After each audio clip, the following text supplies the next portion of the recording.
If you've listened to any of my podcasts over the past couple years, you would know that one of the things that I consistently repeat is that what you practice, you will become good at, whether that be good or bad.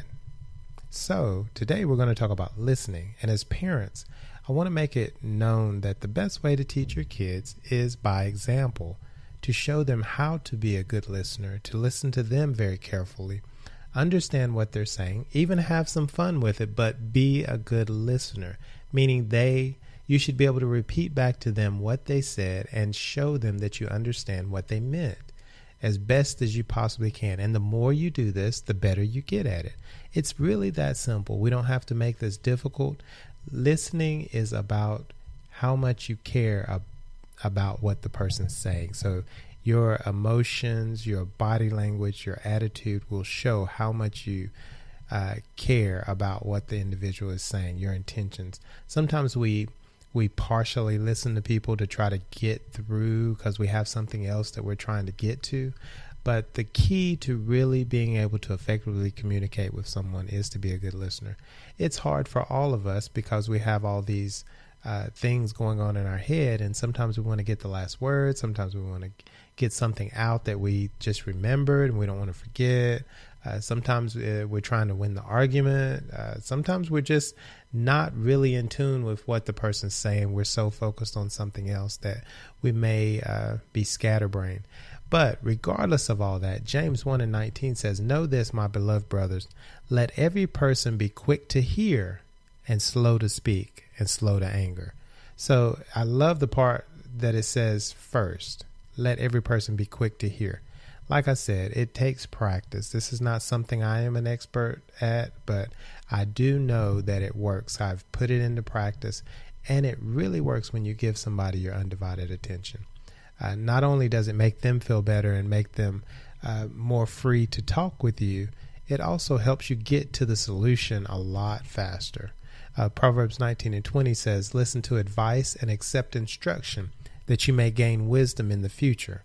If you don't listen to advice or constructive criticism or just information that's going to help you on your way, how are you going to gain an advantage or gain a head start on what you need to finish or accomplish in your life?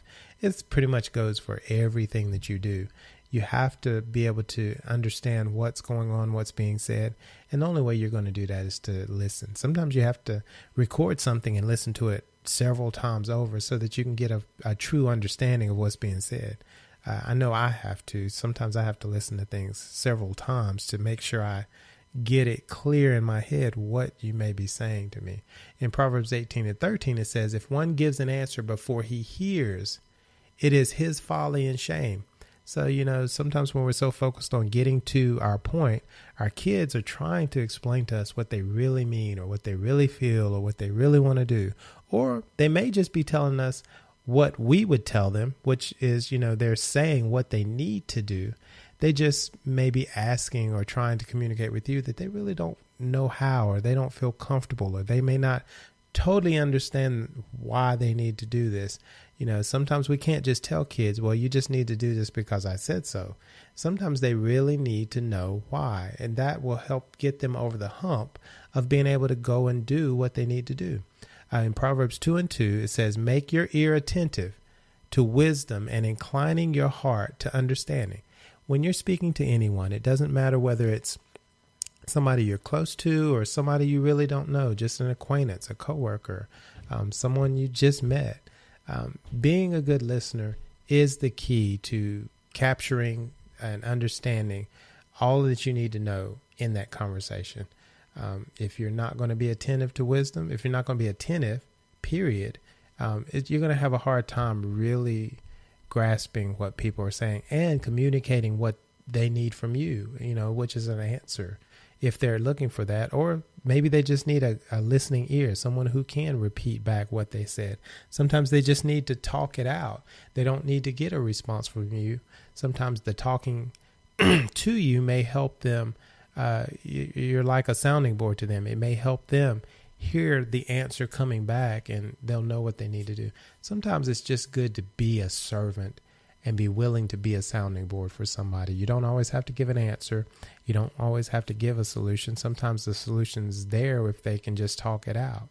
So allow God to use you in many ways, but most of all, let him show his love through you by you being a great listener, especially for your kids. You want them to develop good habits and good behaviors. Well, it's easy for them when they have that example placed in front of them and they see that, even when you don't get it right, you work hard to get better at it. So I hope you got something out of this today. Be blessed, grace and peace.